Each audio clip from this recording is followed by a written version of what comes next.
नमस्कार, मैं ममता पंकज और आप देख रहे हैं रासत्ता एक्सप्रेस। रासत्ता एक्सप्रेस के पॉलिटिकल मैटर में बात करने जा रहे हैं भारत के विदेश मंत्री एस जयशंकर के उस बड़े स्टेटमेंट के बारे में, जिसमें उन्होंने पाकिस्तान को चुनौती देते हुए साफ तौर पर कहा है कि अगर पाकिस्तान के द्वारा भारत के अंदर किसी भी तरह की आतंकी घटना को अंजाम दिया जाता है तो इसके लिए पाकिस्तान तैयार है। इस बार जो है वो पाकिस्तान को मुंहतोड़ जवाब देंगे, यानी कि पाकिस्तान और भी गंभीर जो है वो कार्रवाई को झेलने के लिए जो है वो तैयार हो जाए। और पाकिस्तान को इन सारी चीज़ों के चलते बहुत तो जो है गंभीर परिणाम भुगतने पड़ सकते हैं। तो पाकिस्तान में खुला घूम रहे हैं आतंकी, जिसको लेकर एस जयशंकर ने पाक को जो है वो चेतावनी देते हुए कहा है कि हमें पता मालूम है, जहाँ है वहीं मारेंगे। यानी कि जिस तरह से भारत के द्वारा पाकिस्तान के अंदर 9 आतंकी ठिकानों को जो है नस्ते-नाबूद कर दिया गया था। न सिर्फ आतंकी ठिकानों को बल्कि वहाँ छिपे बैठे आतंकवादियों को भी जो है मौत के घाट उतार दिया गया था। और इस एयर स्ट्राइक में जो है 100 से भी ज़्यादा आतंकी जो है वो ढेर हो गए थे। और इन सारी चीज़ों के चलते दुनिया को जो है पाकिस्तान की सेना और आईएसआई का वो रूप भी जो है देखने को मिला, जिसमें आतंकवादियों के जनाजे में जो है पाकिस्तान की सेना और उनके आईएसआई जो थे वो सीधे तौर पर शामिल थे। यानी कि उन्होंने जो आतंकवादियों के जनाजे में जाकर कलमा पढ़ा था। और जिस तरह से पाकिस्तान के झंडे को जो है उनके ताबूत के ऊपर डाला गया था, वो कहीं न कहीं इन सारी चीज़ों को साबित करता है कि कैसे पाकिस्तान के द्वारा जो है आतंकवाद को संरक्षण दिया जाता है। और इन्हीं सारी चीज़ों को लेकर जो है सीधे तौर पर पाकिस्तान के खिलाफ जो है वो बोलते हुए हमारे देश के विदेश मंत्री एस जयशंकर नज़र आए। तो विदेश मंत्री एस जयशंकर ने जो है पाकिस्तान को लेकर एक बार फिर जो है वो बड़ा वार किया है। दरअसल नीदरलैंड के एक अखबार को इंटरव्यू देते हुए उन्होंने साफ कहा कि पाकिस्तान की सरकार और सेना दोनों ही जो है आतंकवाद को सक्रिय रूप से जो है वो समर्थन देते हैं। उन्होंने पाकिस्तान के इस दावे को जो है वो खारिज कर दिया कि उसे अपनी जमीन पर पल रहे आतंकवाद के बारे में कोई भी जानकारी नहीं है। जयशंकर ने कहा कि संयुक्त राष्ट्र की प्रतिबंधित सूची में जो है शामिल सबसे कुख्यात आतंकी पाकिस्तान में खुलेआम घूमते हैं।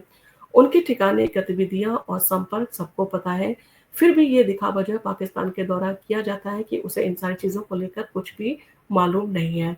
तो इसके बारे में उन्होंने एक बड़ा एग्ज़ाम्पल देते हुए कहा कि क्या एम्स्टर्डम में जो है अगर आतंकी कैंप चल रहे हैं तो सरकार को जो है इन सारी चीज़ों के बारे में पता नहीं चलेगा। तो एस जयशंकर ने जो है पाकिस्तान के झूठे दावों को ध्वस्त करते हुए एक मजबूत उदाहरण दिया। उन्होंने कहा कि मान लीजिए एम्स्टर्डम में जो है वो जैसे बड़े शहर में जो है कोई भी आतंकी ट्रेनिंग कैंप चलाया जाता है, तो वहाँ हज़ारों लोगों को जो है हथियारों की अगर ट्रेनिंग दी जा रही है, तो क्या डच सरकार को जो है इसकी जानकारी नहीं होगी? उसको जानकारी जो है बिल्कुल होगी। तो उन्होंने जो है जोर देकर कहा कि पाकिस्तान सरकार और सेना दोनों आतंकवाद को जो है बढ़ावा देने में शामिल है।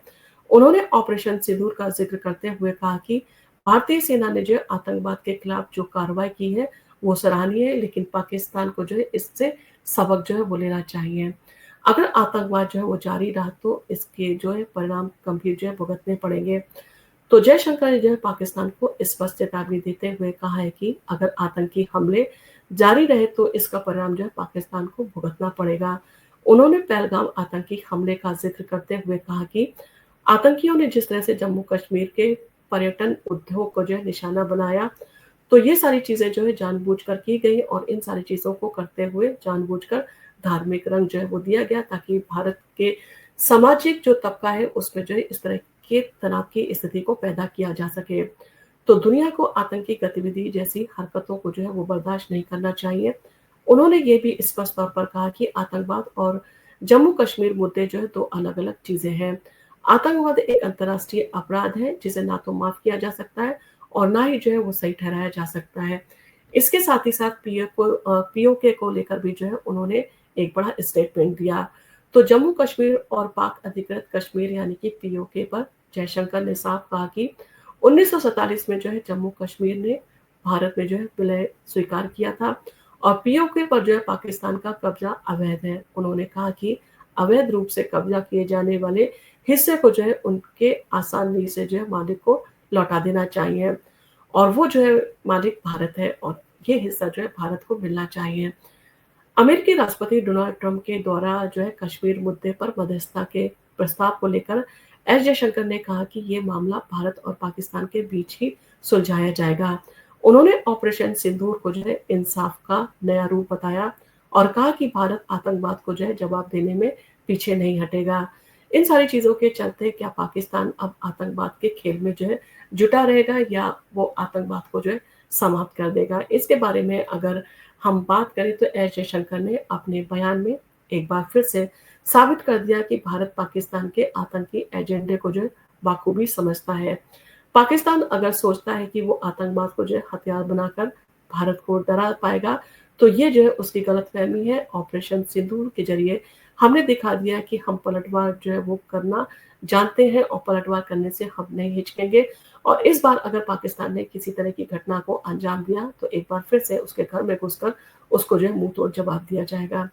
इन सारी चीज़ों को लेकर कहीं न कहीं भारत ने अपना रुख स्पष्ट कर दिया है। जिस तरह से भारत के प्रधानमंत्री नरेंद्र मोदी साफ तौर पर कहते आए हैं कि ज़ीरो टॉलरेंस की नीति अपनाई जाएगी आतंकवाद के खिलाफ। इसके साथ ही साथ उन्होंने जो है वो सीधे तौर पर पूरी दुनिया को स्पष्ट रूप से बता दिया है कि आतंकवाद को जो है बर्दाश्त नहीं किया जाएगा और इन सारी चीज़ों को लेकर भारतीय सेना यानी कि तीनों सेनाओं को जो है खुली छूट दे दी गई है कि अगर कोई भी आतंकी घटना होती है, तो वो अपने स्तर पर जो है इन सारी चीज़ों को लेकर कोई भी एक्शन ले सकते हैं। यानी कि भारत की तैयारी जो है पूरी है और अगर पाकिस्तान जो है अपने रवैये से बाज नहीं आता है और पाकिस्तान वापस जो है इस तरह की घटना को अंजाम देता है, तो इस बार भारत जो है और भी तगड़ा जवाब देने के लिए तैयार है। कहीं न कहीं भारत ने जो है पूरी दुनिया को ये बताने के लिए अपना एक प्रतिनिधिमंडल जो है वो भी पूरे अ, विश्व के सामने भेजा है, ताकि वो पाकिस्तान की हरकतों के बारे में जो है उनको बता पाए कि पाकिस्तान किस तरह से आतंकवाद को जो है अपने घर में पनाह देता है और किस तरह से जो है वो उस आतंकवाद का इस्तेमाल ना सिर्फ भारत के खिलाफ बल्कि पूरी दुनिया के खिलाफ कर रहा है। और इन सारी चीज़ों के मद्देनज़र भारत ने ये भी समझाया पूरी दुनिया को, जिस तरह से आपने देखा पहलगाम हमले के बाद भारत के द्वारा जो है एयर स्ट्राइक की गई थी और उस एयर स्ट्राइक में 100 से भी ज़्यादा आतंकी मारे गए थे। और जिस तरह से पाकिस्तान की सेना और आईएसआई ने जो है उनके जनाज़े में जाकर यानी कि आतंकवादियों के जनाज़े में जाकर जिस तरह से कलमा पड़ा था, वो कहीं न कहीं पूरे दुनिया को ये बताने के लिए काफ़ी था कि कैसे जो है पाकिस्तान की सेना और आईएसआई सक्रिय जो है वो रोल निभा रही है आतंकवाद के बढ़ावे के लिए। यानी कि कहीं न कहीं पाकिस्तान जिस तरह से खुद को जो है इन सारी चीज़ों के चलते बचाता आया है, वो कहता आया है कि उसे नहीं पता कि उसके देश के अंदर जो है वो कैसे आतंकवाद पनप रहा है। कहीं न कहीं इन सारी चीज़ों को लेकर वो भारत को घेरता आया है। उसका कहना है कि इन दहशतगर्दों को जो है भारत के द्वारा जो है पाकिस्तान में जो है वो छोड़ा गया है और पाकिस्तान के ये पाकिस्तान में ये घुसपैठ करके जो है आतंकवादी घटनाओं को जो है अंजाम दे रहे हैं और इन सारी चीज़ों को लेकर जो है दहशतगर्दों की इन सारी हरकतों को जो है पाकिस्तान झेल रहा है काफ़ी लंबे समय से। और इन सारी चीज़ों के चलते कहीं न कहीं खुद को जो है निर्दोष साबित करता हुआ पाकिस्तान पूरी कोशिश में जो है लगा हुआ है। जबकि उसकी हरकतें यही बता रही हैं जिस तरह से आईएमएफ के द्वारा जो है वो दिए गए लोन का जो है उसने इस्तेमाल करते हुए आतंकवादियों को जो है वो कंपनसेशन देने की यानी कि 14 करोड़ रुपए देने की घोषणा की है। वो कहीं न कहीं पूरी दुनिया को साफ तौर पर बताता है कि आईएमएफ जिस पैसे का इस्तेमाल वहाँ की आवाम की तरक्की के लिए, वहाँ की आवाम के विकास के लिए देती है, उसका इस्तेमाल भी जो है आतंकवादी घटनाओं को जो है बढ़ावा देने के लिए, उनकी ट्रेनिंग और बाकी चीज़ों के लिए जो है फंडिंग के तौर पर जो है इस्तेमाल किया जाता है। आपका इन सारी चीज़ों को लेकर क्या कहना है? आप हमें कमेंट करके ज़रूर बताएँ और आप अगर हमारे चैनल पर पहली बार आए, तो हमारे चैनल को सब्सक्राइब करना ना भूलें। धन्यवाद।